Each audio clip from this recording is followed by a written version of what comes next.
бөтеннің сөзіне қызығатынымыз қалай қарайсыз?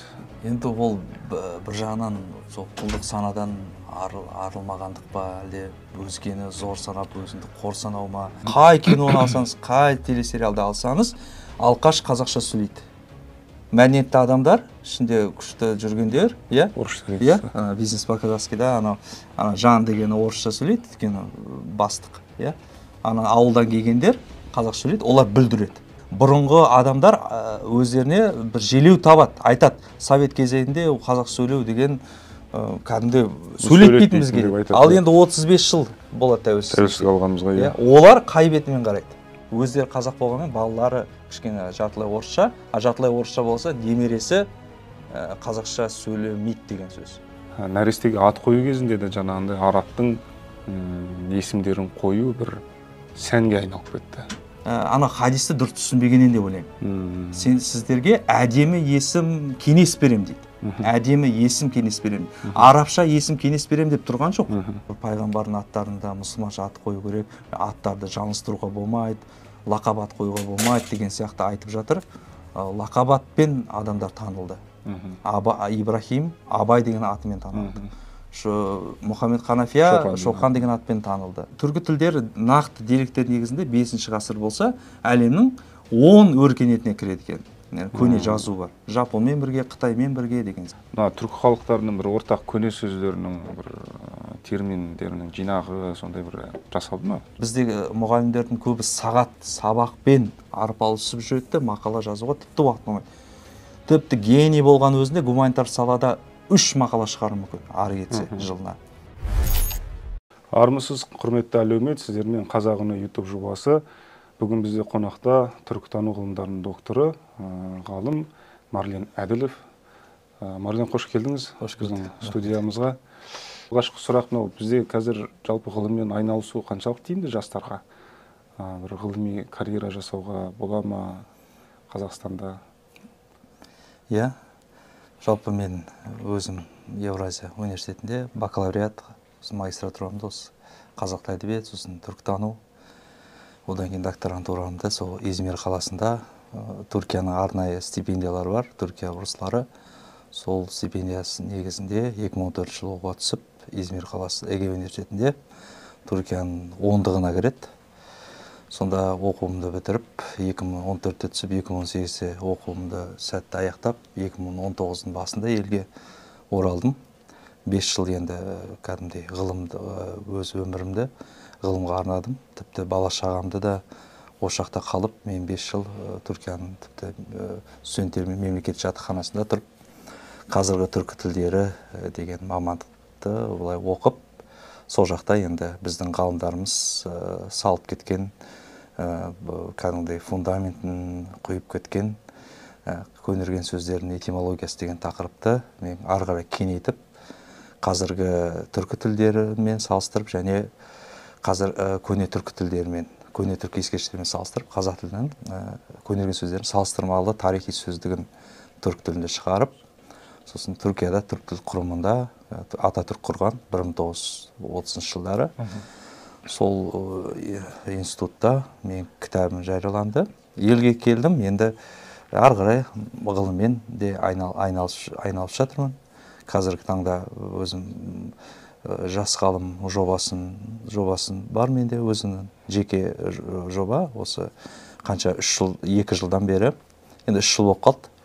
Ғылым комитеті сондай жас ғалымдарға, яғни PhD докторларға жеке гранттар бөлінеді, постдокторантура сияқты. Сол жобаны да алып отырмын. Енді ғылыммен айналысу қазіргі жастарға тиімді ме десек, егер расында адам еңбекқор болса, жұмыс істесе, қазіргі біздің мемлекеттің беріп жатқан мүмкіншілігі аз емес. Жылда енді шындықты айту керек қой, бір жағынан ғылым комитеті қазір жастарға арнап арнайы жобаларды бөледі. Жастар, гранттар. Бірінші грант ол постдокторантура, жеке меншік стипендия. Сіздің стипендияңыз 400 мың, 500 мың арасында болып, сіз 3 жыл ғылыммен айналысасыз. Және өзіңіз ғана жұмыс істейсіз. Екінші жоба жас ғалымдарға арналған, ол да енді жылда жасында кішкене, енді бізде 35 жас дейді қазір, бұрынғы заманда емес қой, қазір жастардың бәрі 45-тегілер де өздерін жас дейді, 50-дегілер де. Соған қарап, қазір соңғы кездері 40-45-50 жасқа дейінде осы жас ғалымдардың ішіне қатарына қосып жатыр. Тағы екінші жоба, ол жас ғалым, ондағы командалық жоба. Ол бір 80-90 миллион теңгеге дейін бөлінеді. Яғни мен бір жоба ғылым комитетіне ұсынам, NCGNT деген сайт арқылы, командама, яғни өзім менің тақырыбымдағы кісілерді қосып, бір 3 адам бір жоба бере аламыз. Егер ұтсақ, 80 миллион теңгеге 3 жыл ғылыми жұмыс жүргізіп. Ал оны жаңағындай ғылыми қызметті бағалау қалай жүргізіледі оларда?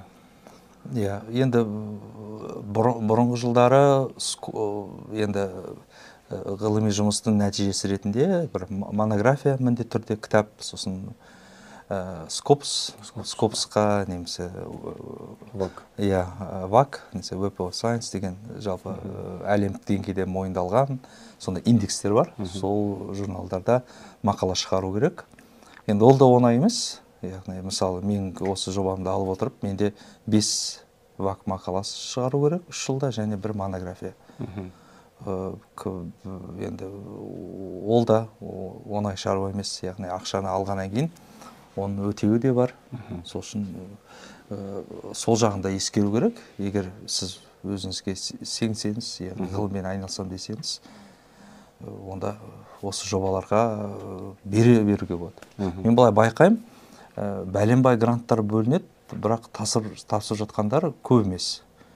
Немесе көбі техникалық жағынан өтпей қалады. Бірінші тур кезең бар, техникалық кезең, одан кейін екіншісі халықаралық сарапшылар бақылады, үшінші ұлттық ғылым комиссиясы деген ғалымдар, бір 10-15 ғалым, гуманитарлық ғылымдар бойынша сіздің жұмысыңызды ана екінші турдан алған балыңызды есептеп шығарады. Ал енді ол бір жағынан қазіргі кезде енді Скопсқа балама ретінде кішкене біздің ғылым комитеті ұсынған журналдарға да мақала шығаруға болады. Яғни кейде бір Скопстың орнына 3 ғылым комитетінен тіркелген журналда мақала шығарсаңыз, балама ретінде сондай да ұсыныстар болады. Енді ғылым жастарға келген кезде Қазақстан жақсы қаржат та бөліп жатыр, мүмкіндік те беріп жатыр. Тек сол мүмкіндікті пайдалану керек. Енді одан бөлек қазір болашақ бағдарламасына жас ғалымдар, университетте жұмыс істейтін ғылыми қызметкерлер, мұғалімдер, мен танитын, араласып жүрген енді апайлар, ағайлар, жалпы құрдастар, замандастардың барлығы қазір біреуі Германияда жүр, біреуі Америкада. Яғни ғылыми тағылымдама деген бар. 500 ғалым, қателеспесем, сондай жоспар қойылған. 500 ғалымға, 500 жас ғалым емес, жас ғалым деп өзім тарапына айта бердім ғой. Ғалымдарды солай ғылыми тағылымдамаға жібереді. Ол да бір жақсы мүмкіндік ғылыммен айналысушыларға. Енді ғылыми жұмысты бағалау тұрғысынан бағана сұрадыңыз ғой. Енді бізде көп жағдайда Скопс дегенді талап етеді ғылым комитеті. Ол енді біз Скопс деген ол жаңағындай жүйе, индекс, халықаралық индекс. Ол жаңағындай жарияланған мақалаларға белгілі бір ұпайлар береді, балдар. Сол балдар бойынша сосын жаңағындай жұмыстың нәтижелілігі бағаланады ма? Ол енді бүкіл Скопс деген бір индекс. Сол Скопсқа сіз бір журнал ашсаңыз, сіздің журналыңыз 10 жыл жұмыс істеп келе жатыр, табысты, тұрақты жұмыс істеп келе жатыр. Сіз сол Скопсқа өзіңізді бас редактор ретінде өзіңізді ұсынасыз ол индекске. Сосын индекс ол сіздің жұмысыңызды, журналыңызды қарап талқылайды. Егер сол базаға кіретін болса, сіздің журналыңыз базаға кіреді. Сосын сіздің журналыңызға мақалалар жібереді. Әр жылда сіздің журналыңыздың рейтингісі де өсіп отырады. Ол да сілтемеге байланысты. Көп журнал ол Скопсқа кіре бермейді. Сіздің еңбегіңізге басқа біреулердің сілтеме жасауына байланысты ғой. Иә, сілтеме жасауына байланысты. Ол жақсы. Бір жағынан біздің жұмыстарымыздың жалпы шетелде танылуына ол өте жақсы. Қазақстанда 20 миллион халықтың оқығанына қарағанда, Түркияда мысалы 80 миллион халық бар, шетелде енді қаншама турколог, лингвисттер бар. Олардың оқығаны өте жақсы. Бірақ барлығын асығыс сол скопусқа тіреп қою бір жағынан да дұрыс емес сияқты. Өйткені енді скопус дейді, бірақ сол скопустың талабына қарап университеттегілер де оларға да бұл проблема болып кетті. Бір мәселе скопуста мақала жариялау. Қазір сол мақаласын жарияламай, қорғай алмай жүргендер де бар ғой? Иә, қорғай алмай жүргендер бар, иә. Енді ана жерде енді болады бір 5 беттік мақалаға 10 адам тіркеледі. Оған қоса бізде скопус көбіне ол шетелде ғой. Иә, шетелде, иә.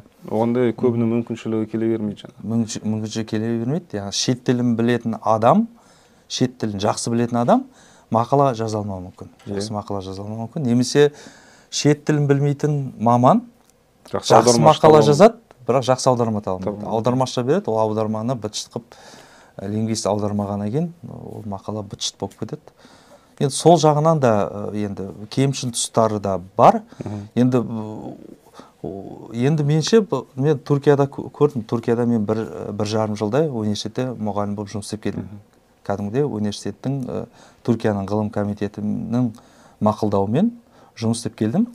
Сол жерде мен бір бағалау жүйесін көрдім. Енді университетте жұмыс істейтін ғалымдардың өздерінің ғылым комитетінің интернетінде парақшасында өзіңіздің мәліметтеріңіз тұрады сол жерде.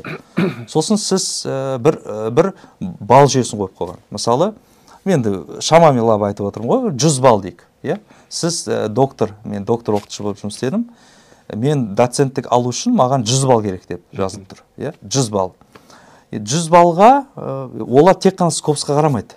Тек скопусқа қарамайды, 100 балл. Сол 100 баллды толтыруыңыз керек. 100 балл толтырсаңыз, сіздің кандидатураңызды, құжаттарыңызды ғалымдарға жібереді. Өзіңіз сияқты ғалымдарға жібереді. Ол біздегідей кейде заңгерлерге, социологтарға, басқаларға жібермейді құжаттарыңызды. Құжаттарыңызды өзіңіздің салаңыздағы, мысалы, сіз Анкара университетінде істесеңіз, анау бір Денизлидегі, анау Анталиядағы бір ғалымға жібереді сіздің құжаттарыңызды. Ол үшін 100 балл толтыру керек. 100 баллға не кіреді? 100 баллға конференция жинағы да кіреді. Яғни конференция жинағы 3 балл. 3 ұпаймен есептеледі, шамамен, түсіндірсіз, 3 балл. Жай конференция жинағында шықпаса, жай ғана конференция қатысып, сіз баяндама жасап, сертификат алсаңыз, 1 балл, 1 ұпай. Түркияның ғылым комитеті ұсынған журналда мақаланы шықса, шамалап айтып отырмын ғой, енді 7 балл. Скопуста мақаланы шықса, 20 ұпай.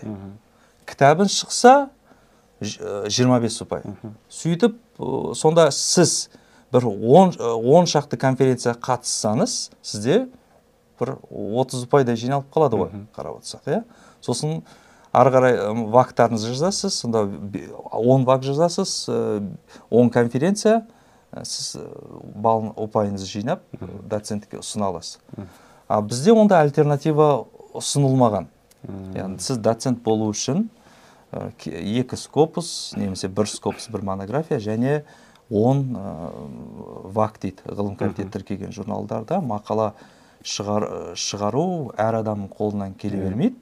Тек қана пысық болсаңыз, сіз жолдарын білсеңіз, сіз басқа адамдарға қосылып, әріптестеріңізбен қосылып, мақала жазып, шығармасаңыз, жеке мақала шығару қиындау. Өйткені ВАК журналдары соңғы кездері оларға ғылым комитет дұрыс ВАК журналдарын дамыту керек, оларға ұпай беру керек дегендей сонда бір жақсы мүмкіндік берді. Бірақ мүмкіндік бергеннен кейін журналдар көп емес. Филология бойынша енді бір саусақпен санарлық. 10 саусақ болса, санай алмайсыз. Сол жағынан да кейде ескерген жөн деп ойлаймын. Өйткені ал профессор болу үшін қазір университеттің профессоры доктор болған адам профессор бола алады. Профессор міндетін атқарушы. Егер менің жұмыс тәжірибем болса, PhD доктор болып, мен профессорке ұсына аламын, белгілі бір дәреже, университеттің профессоры. Ал ғылым комитетінің профессоры деген бар. Ғылым комитетінің профессоры университеттегі профессорлардың барлығы ғылым комитетінің профессоры емес. Толық профессор болу үшін сіз доценттіктен кейін шамалап айтуға болады ғой, 15-20 ғылым комитеті ұсынған журналда мақаланы шығу керек, 3 скопус дегенде. Сол үшін адамдарға қиялға айналды. Доцент болу, профессор болу. Сол жағынан да енді ескерілсе, енді яғни сіз вак мақалаларыңыз көп болсын дейді. Бірақ университеттегі мұғалім өзінің бәленбай сағаты бар. Сағаты өте жоғары бізге қарағанда. Мен Түркияда істегенде, менде аптасына бір рет сағат болатын. Аптасына бір рет 4 сағат. 4 сағат. Мен толық ставкам 8 сағат, 10 сағат. Одан артық сағат бөлінбейді мұғалімдерге. Басқа уақытта мұғалім ғылыммен айналысу керек дегенде сондай жағдай жасалған. Енді біздегі мұғалімдердің көбі сабақпен арпалысып жүреді, мақала жазуға тіпті уақыт болмайды. Тіпті гений болған өзінде гуманитар салада 3 мақала шығару мүмкін, ары кетсе жылына. Енді ана 10 мақаланы ойлаңыз, сіз доцентке жетуіңіз үшін сізге кәдімгідей тертеу керек. Тертеу керек, және кішкене жолдарын білу. Сосын сілтеме жасау, скоп солай қазір солай қадағалайды. Егер сізге сілтеме жасаса, яғни сіздің мақалаңызды біреу оқып өзінің журнал мақаласында қосса, сіздің рейтингіңіз өседі. Анау H-индекс дегендей. Ол үшін енді әр адам өзінің жолын іздейді. Енді скопус бізге мәжбүрлі келгеннен кейін біреулер амалсыз келісіп, екеуміз ғалымбыз, екеуміз доспыз. Мен сенің мақалана, Азамат, сенің мақаланды мен скопуста сен атыңды жазамын. Сіз айтасыз, ой жақсы болды, мен де жазамын. Сөйтіп сондай бір клан сияқты пайда болады да, ол да бір жақсы нәтижеге алып келмейді сондай шарттар. Бағана бірінші айтқан Түркияда шарттар келсе, мүмкін ғылым дамиды шығар деп ойлаймын. Және конференция дедік қой, конференцияға да бал қою керек. Неге десек, конференциялар тіпті ұйымдастырылмай қойды қазір. Конференция, үлкен конгресстер, үлкен конференциялар біздің елімізде сирек болып жатады. Тегін. Яғни Түркияда Түрік құрымының ұйымдастырған конференциялар болады. Кез келген ғалым аннотация жібереді, 200 сөзден тұратын. Егер аннотациясы комиссия тарапынан мақұлданса, онда сіз конференцияға келіп тегін қатысасыз, сіздің жол күреңізді бәрін төлейді. Бізде конференцияға ешкім мақала бергісі келмейді, өйткені оған бал жоқ. Бал болмағаннан кейін конференцияда ұйымдастырылмайды. Конференция деген не? Ол конференция деген жай бір шай ішіп кетіп әңгімелесу емес. Конференцияда сіз ғалымдар өзара кездесіп, өзара пікір алмасамыз. Мүмкін ортақ мақала жазамыз дегендей үлкен өзекті мәселе сол конференцияда көтеріледі. Сол жағында қолғасы. Енді сіз мынау тіл ғылымын зерттеп жүрген адамсыз ғой. Мына әсіресе мына түркі тілін көп зерттеген адамсыз. Соның ішінде мына біздің қоғамда кейбір зиялы қауым өкілдерінің тарапынан мынандай бір пікір қалыптасып қалған. Біздің сөздердің көбі парсының сөздері, одан қалай арабтың сөздері деген. Енді кейін кездері тіпті нәрестеге ат қою кезінде де жаңағындай арабтың есімдерін қою бір сәнге айналып кетті. Осы туралы көзқарасыңыз қалай? Бізде мысалы өзіміздің бір ежелден келе жатқан, бағыздан келе жатқан бір төл сөздеріміз жоқ сияқты, бір барып бөтеннің сөзіне қызығатынымыз қалай қарайсыз? Енді ол бір жағынан құлдық санадан арылмағандық па, әлде өзгені зор санап, өзінді қор санау ма? Парсыда, арабта бір сөзді көрсе, ортақ сөзді көрсе, оны бірден парсыныкі деп телейді. Мысалы, орыс тілінде бір товар деген сөз болса, товар, ол сөзді бірден орыс тілінен бізге кірген деп ойлайды. Өйткені солай біздің ойымыз, әбден басқалар мықты деп ойлап, санамызда солай қалыптасқаннан ба, товар деген көне түрік тілінде та бар деген сөз, жануар, үйдегі жануар, мал, ұсақ мал. Соны товар деген. ол тауар ақша ретінде қызмет атқарған. Содан кейін ол орыс тіліне өткен, орыс тіліне барып бізге қайтып келді. Қайтып келді. Қазірге дейін көптеген түркі тілдерінде товар деген сөз кәдімгідей қой, ешкі деген мағынада. Мен алдында Түркияға барған кезде таңғалып қалдым, бір давар дейді. Сөйтсе давар дегені ешкі екен. Одан кейін барып сөздікке қарасам, давар біздің сөзіміз, орыс тіліне кірген, тіпті орыстың этимология сөздіктерінде де солай жазған. Ал араб парсыға келгенде де солай. Парсы сөздіктерін бір ақтарып қалған кезде, енді парсы тілін зерттеген ғалымдарға Алла разы болсын, шынында үлкен жұмыстар атқарылды. Ол сіз деген парсы тілінің этимологиясын қарап, оны зерттеп, әр адам қолынан келмейді.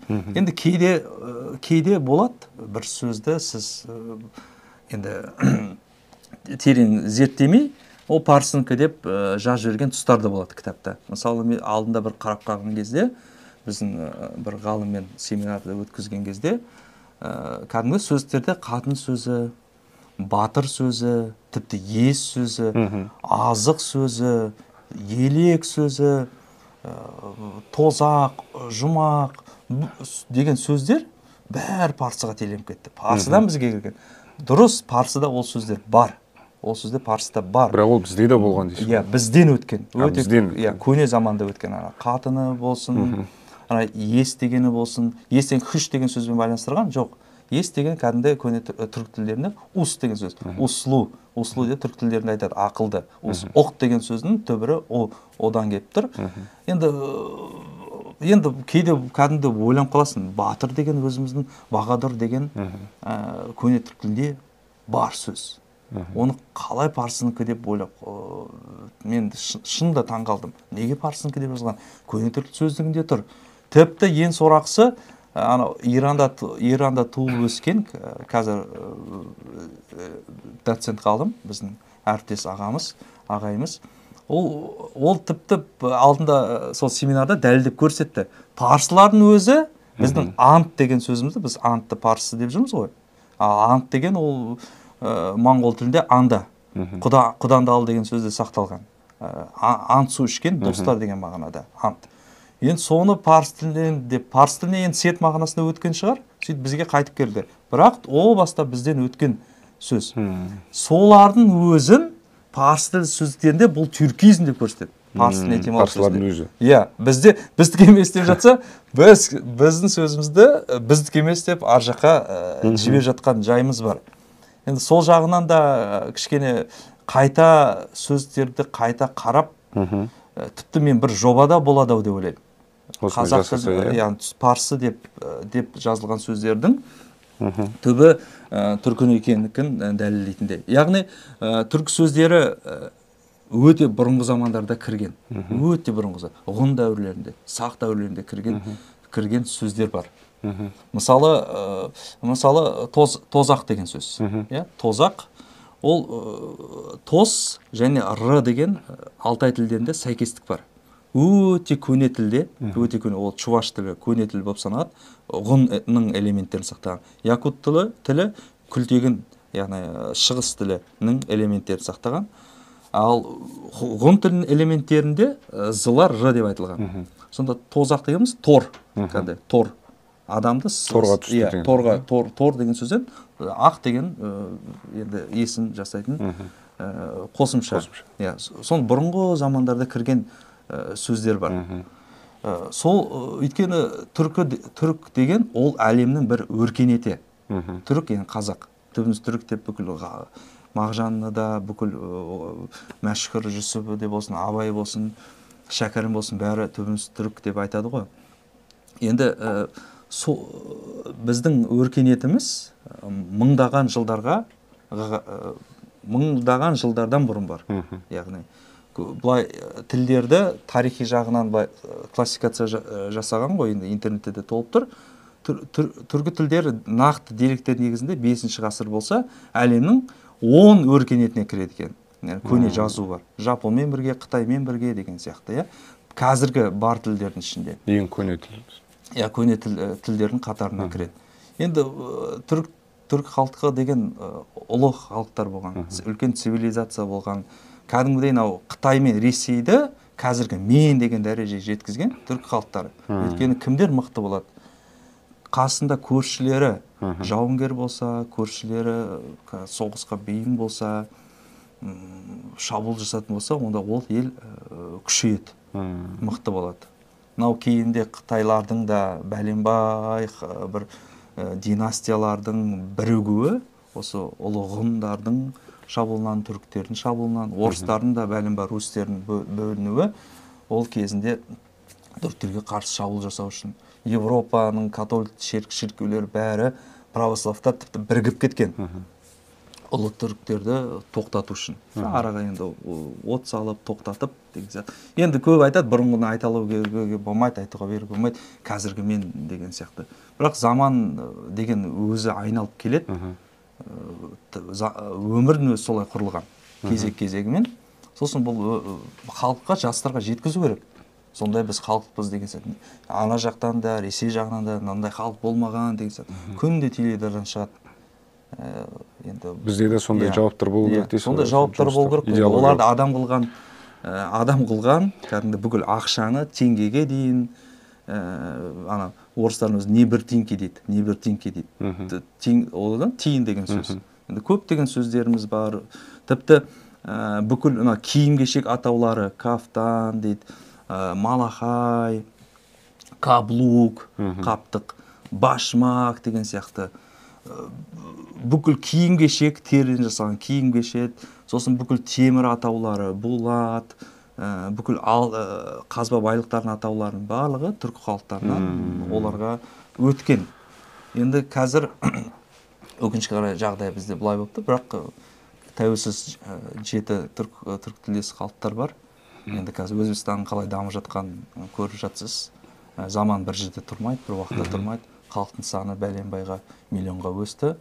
Керісінше Европада азайып жатыр, сосын біздің дәуір келеді. Ал мынау есімдерге қалай қарайсыз? Қазір мысалы баласына Сафия, Рабия, Мұхаммед, жаңағыдай көбінде жоқ, рас ол сәнге айналып кетті ғой, мысалы арабтың есімдерін ғой, қазақтың есімдерінен бұрын. Соң кейде біз тілді былай өзіміз таптыра алмаймыз, тілді. Тіл былай болсын, сендер өкінішке орай емес, өкінішке қарай деп айтындар, туылған емес, туған деп айтындар деп біз халыққа былай кеңес береміз, бірақ халыққа бәрін мәжбүрлей алмаймыз. Өйткені тілді халық жасайды. Жанды құбылыс. Есімдерді де солай халық жасайды. Есімдердің өзін адамның санасында өзі солай сән тренд тұрады.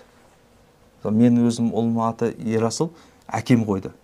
Сөйтсем 2012 жылы Ерасыл деген бір ең жиі қойылған есімдердің бір екен. Сосын қызыма Аяулым деп қойды. Бізде қайнатам қойды. Ол Аяулым деп қойды. Сөйтсе 2013 жылы ол да тренд аттың бірі екен.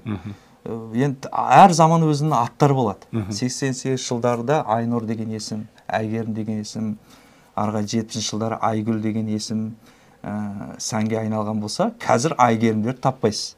Қазір кім 2024 жылы Айгерім деген есім қояды? Әдем аттар. Кейде ол, ой, Айнұрден көп қой деген сияқты айтылатын, жылап көрсетін болды.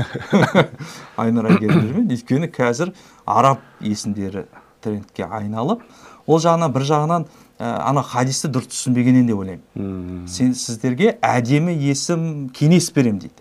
Әдемі есім кеңес берем. Арабша есім кеңес берем деп тұрған жоқ. Әдемі есім. Әдемі есім дегеніміз арабша да қойсаңыз болады, қазақша да қойсаңыз. Қазақша баламасын қойға болады ғой. Омарды Умар деп қоятын болыпты. Ана арабтарға ұқсатып, жақындатып, елтеушілік қойынды. Омар деген өмір деген сөз ол. Өмір. Өміржан, Өмірбек деп қойсаңыз, ол да мұсылманша есім. Интернетте де бір қарап көрдім, мұсылманша есім дегенде көбіне ана Абдурахман, Абдуллах деген есімдерден бастап араша есімдерді қойды, және пайғамбарлардың есімдерін қойған. Бірақ пайғамбарлардың есімдердің өзі қазақша мағынада. Мысалы Али Асқар деген баламас. Али Асқар деген дінге қарсы ма? Биік болсын деген сияқты, санасы биік болсын, заңғар. алимен сәйкес келеді, иә. Бағанағы Ибрахим елдің атасы, Елбек деп қойсақ болады, Елжан деп. Ысқақ жайнап жүруші, жарқын деп қойсақ болады, иә. Мансұр жеңімпаз ғой енді араб тілінде. Жеңіс деген есім әбден сәйкес. Мұстафа Ұлықбек, Садық Берік, қазақтың сөздері. Саид Мырзабек деген сияқты. Сүлеймен аман жүруші, Аманбек деп қойса. Сосын қыздардың есімі Сафия дегенге айтып қалдыңыз. Сафия саф, таза деген. Қазақтың саф деген сөзі жоқ па? Ару деген сөзі көне түрік тілінде таза деген білдірген.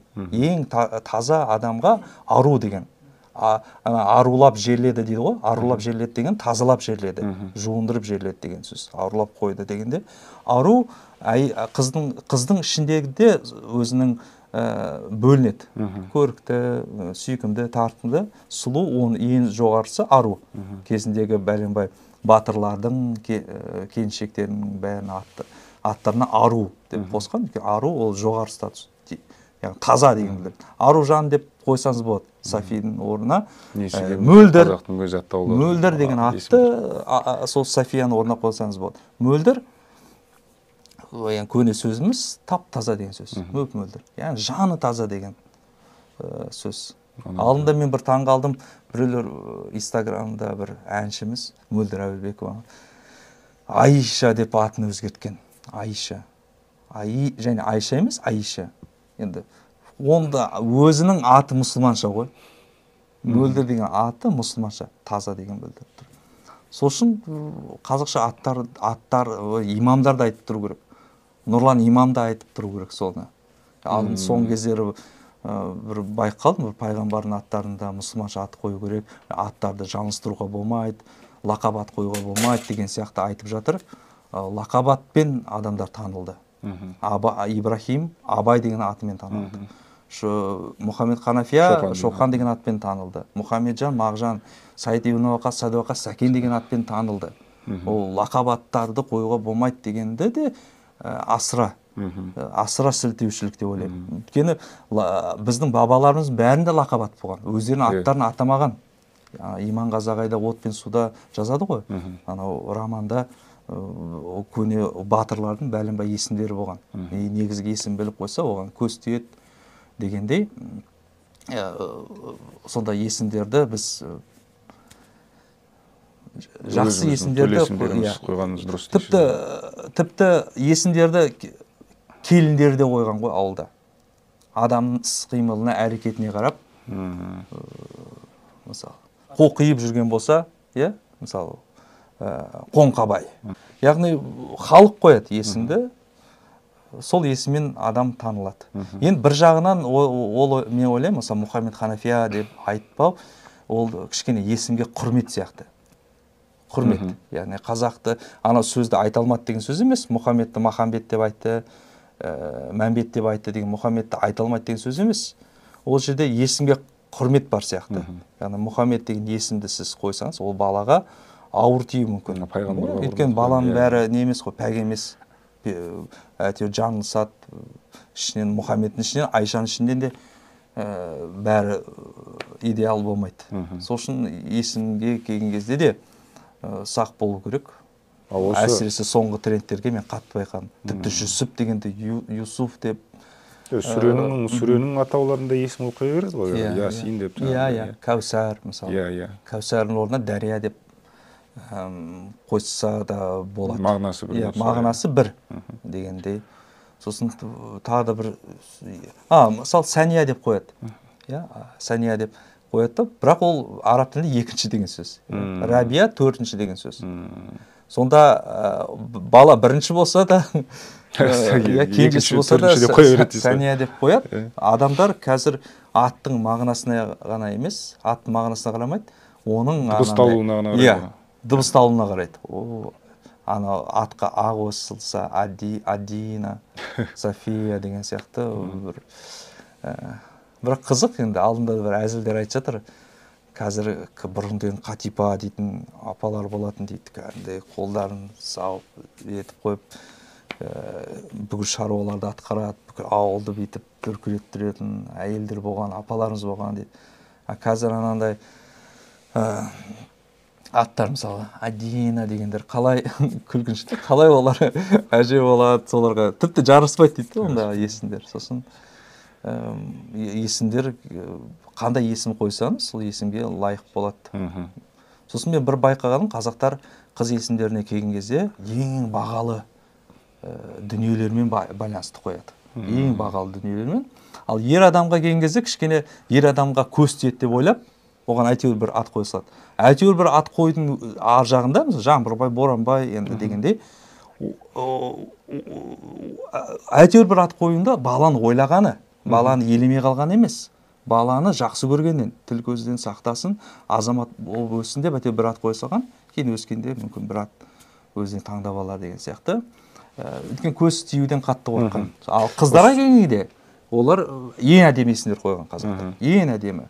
Мынау алдында мен бір қарағаным інжу, маржан, меруерт, лағыл, алтын, күміс деген есімдер, құндыз, кәмшат, мақпал деген есімдердің барлығы қазақ үшін ең қымбат құнды бір заттармен байланыстыру ғой. Бір жағынан қарасаңыз, кәмшат, қалай бобер деп ойлап қалуы мүмкін қазір қыздар. Енді қалай ол судың атына қалай деп болған дегендей, немесе судың атымен қалаймен байланысты, оның терісі құнды болған ғой. Өйткені қазақтың былай да былай терісі көп. Негізгі сол теріге бір сән ретінде жамаулар қымбат болып саналған. Сол үшін қызды бағалап қымбат деп оны сонда есімдер қойған. Динары деген алтынмен байланысты. Ділда, ол да сол қымбат ақшаларға байланысты есімдер. Бұл қалың мал емес, қыздың қалың мал емес, бұл қыздың бағалы деген білдіреді. Бізде осы термин бойынша айтып кеттік қой. Түркі халықтарының бір ортақ көне сөздерінің бір терминдерінің жинағы сондай бір жасалды ма? Иә. Сөздердің шығу төркініне байланысты. Енді бір әрекеттер жасалды. Бірақ толыққанды жұмыс жоқ. Иә, әрекеттер жасалды. Біраз конференциялар ұйымдастырылды, біраз ғалымдар шақырды. Осы біздің термин қорды сол басқарып отырған, тіл институтын сол кезде басқарған осы мен Шербай ағайымыз да Құрманбайлы. Ол кісі біраз бастап Түркиядан да бір конференция ұйымдастырып әрекеттер жасалды да, бірақ әр халық өз-өзіне тартады. Бүкіл түркі халықтары өз-өзіне тартады. Яғни түркі халықтарын ортақ сөздер бірлестіреді. Етістіктер бар, кет, жүр деген сияқты, бас, дене атаулары деген сияқты қарапайым ауызекі тіл ол бірлестіреді. Бірақ теледидар көрген кезде түркше, қырғызша, өзбекше сіз түсінбеуіңіз мүмкін, өйткені жаңа терминдер кіруде. Әркім өзінің жаңа терминдерін ұсынады. Жаңа терминдер де анандай болса ғой, қысқа. Мысалы, ұшып қону жолағы деп біздің әуежайларға барсаңыз, сонда бір қиын терминдер болады. Түркияның әуежайларына барсаңыз, гидиш, иниш деген қарапайым ғана бір терминдер. Бір ғана сөзден тұрады. Айлақ деген сияқты қойса болады. Мысалы, автотұрақ дегеннен гөрі, тұрақ деген сөз, автомобиль тұрағы дегеннен гөрі, тұрақ деген сөз қолданысқа кіріп кетті. Өйткені тіл, халық ықшам дүниені жақсы көреді. Ыңғайлы дүниені жақсы көреді. Мысалы, солай етіп деген сөйтіп болды. Бұл күн деген бүгін болды деген сияқты. Тіл өзі сондықтан бейім, қысқаруға бейім. Сол үшін біз халықты қинамай, оларға қиын сөз тіркестерін термин ретінде берсек, және оны тілге енбей жатыр деп айтамыз. Енбейтіні себебі сол. Өйткені терминдеріміз өте күрделі. Бізге ыңғайлы терминдер керек. Яғни кіріс деген сөз қандай жақсы, салық деген сөз қандай жақсы. Терминдердің бәрі қолданыста кіріп кетті. Сол үшін соған да сақ болу керек. Енді түркі халықтарынан сөз алдық па дегенде, сөзді алдық, енді бастамалар болды, бізден егемен деген сөз кетті. Сосын Орта Азиядан Анадолыға, олардан ұшақ деген сөз бізге келді. Сосын біздегі құрылтай деген сөзді алды, сосын бізде кейбір сөздерді алып жатырмыз. Мамандар отырып, яғни термин жасаған кезде бірінші енді баламасын ұсыну керек, қарапайым балама. Содан кейін түркі халықтарындағы деректерді, мысалы ұшақ деген сөз бүкіл түркі халықтарында қалай айтылады екен, самолет деген сөз, қарап қай термин өткен болса, халыққа өткен болса, сол терминді тілге енгізу керек. Сосын көнерген сөздерден де алу керек. Мысалы көнерген сөздердің ішінде маған ұнағаны ұлан деген сөз бізде кәдімгі ресми терминге айналды. Ұлан ұлт. Тіпті ол ұланды жандарма деп атайын деген екен. Өйткені ішкі әскер әлемде жандармерия деп аталады. Біздікілер де соны ұсынған екен. Бірақ ішінен бір жақсы ғалым ба, лингвист табылып, ұлан деп қойған екен, мақұлдапты соны. Теңгеге қатысты да сол 90-шы жылдары әртүрлі мысалы сомды қалдырайық дегендер болды. Сом рубль деген сөздің баламасы, рубить. Сом алтын, алтынның бір кесек бөлігі. Сол сөзді алды, түркмендер, қырғыздар мен өзбектер сол сөздерінде қалды. Түркмен мен Әзербайжан манат сөзін қалдырды, оларды өйткені рубль сөздің баламасы. Сонда сөз іздегенде көнерген сөзді алды. Яғни халық бірте-бірте ұмыта бастаған теңге деген сөзді қолданысқа кіргізді. Сол сияқты ұлан деген сөз біздің қолданысқа қайтып кірді, ұлттық ұлан. Шеру деген сөз кірді. Шеру, шерік кісі есімдерінде де кездеседі. Ол әскер деген мағынаны білдірген. Қазір шеру парад мағынасында кірді. Жақсы сәтті терминдер көне сөздерден де алуға болады. Ақырғы сұрақ, ақырында тіл туралы айтып жатырмыз ғой. Бүгінде мемлекеттік тілдің жай күйіне қатысты көзқарасыңыз қалай? Тіл ғалымы ретінде Қазақстанда мемлекеттік тілдің мәртебесі өзінің лайықты орнында ма? Өзіңіздің көзқарасыңыз қалай осыған?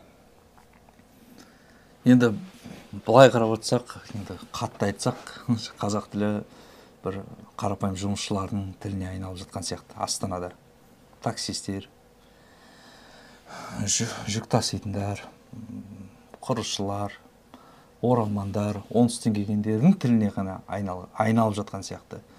Енді орыс тілдердің көзімен қараған кезде. Қай жерде қазақ тіліне үйренуге болады деген тіпті әзілдер шықты. Таксистермен қазақша сөйлесеңіз, қазақша үйренесіз сияқтылар пайда болды.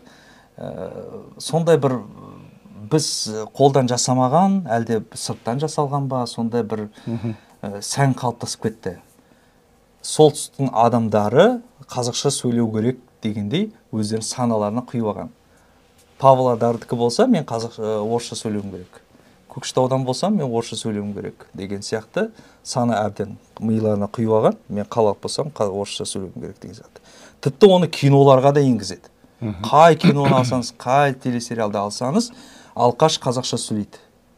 Мәдениетті адамдар, ішінде күшті жүргендер, бизнес по-казахскида, Жан дегені орысша сөйлейді, өйткені бастық. Ауылдан келгендер қазақша сөйлейді, олар бүлдіреді. Олар адамды өлтіреді кинода. Сосын кинода ата-әжелер қазақша сөйлейді. Қалған мықты-мықты рөлдердегі адамдардың барлығы орысша сөйлейді. Бұл да бір пропаганда. Яғни адамдардың санасына құйып жатыр. Неге біздің оқушыларымыз мектепте орысша сөйлейді? Өйткені бұл пропаганда әбден кіріп кеткен.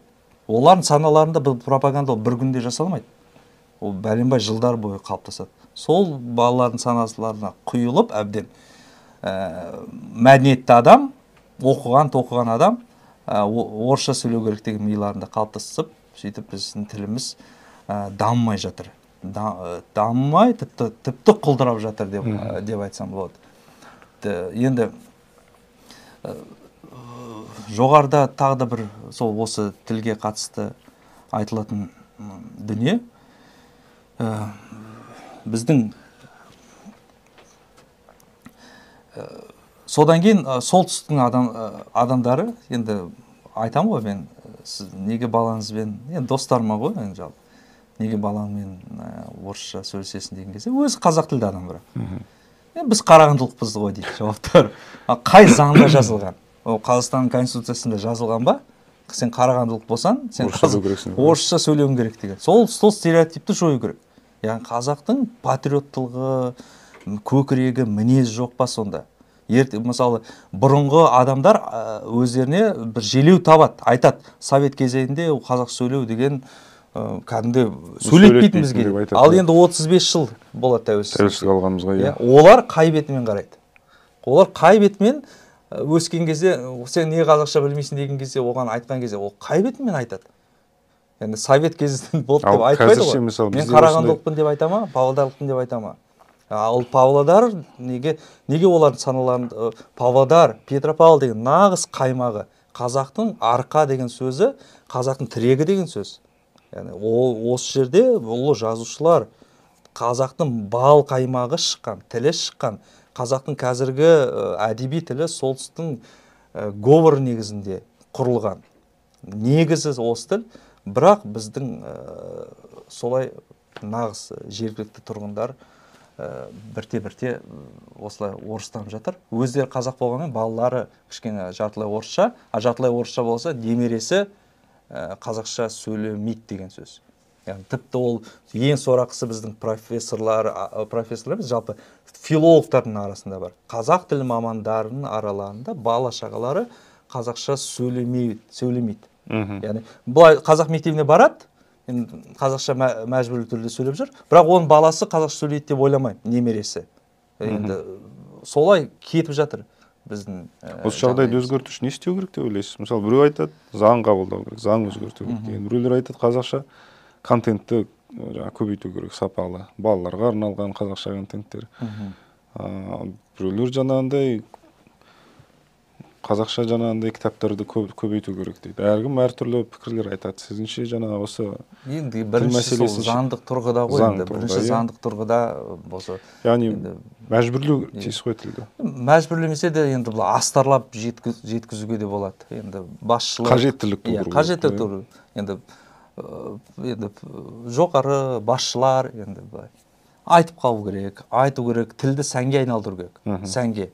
Ол да медиа арқылы. Енді мен риза болатым, TikTok әлеуметтік желісінде мен риза боламын. TikTok желісінде көбі қазақша, орысша қарағанда тез таралады. Сол үшін біздің қазақстандық орыстарға кәдімгі олар контент жинау үшін, жазылмаған подписчиктер жинау үшін олар қазақша сөйлейді. Илья Ильин де қазақша сөйлеп жүр. Тағы да басқа біреу жай орыс бір қазақша әнге билеп жатса, балқиға билеп жатса, 10 мың кәдімгідей әншіге løпілді көресіз. Кәдімгідей ақырындап соған келе жатқан сияқты. Сұраныс. Яғни біз ана теледидарларда көбірек көрсету керек. Алдында мен Түркістан арнасы оңтүстіктегі кейбір орыстардан қазақша, орысша білмейтін кәдімгідей сұхбат алып жатыр. Олар кәдімгідей енді сұхбатыңызды орысша бересіз бе деген, ой мен орысша білмеймін деген сияқты айтып жатыр. Бұның бәрі біз ақырындап солай. Қазір немен біз әсер ете аламыз? Әлеуметтік желімен, яғни көппен. Сондай бір жолы бар деп ойлаймын. Жақсы, Марлен, рахмет. Бүгін осылай студиямызға келіп тартымды әңгіме өрбіткеніңізге. Алдағы уақытта сізге рахмет. Осындай ғылым мәселесі бойынша, қоғамдағы өзекті тақырыптар бойынша жүздесіп, пікірлесіп отырамыз деген ойдамыз. Көп рахмет.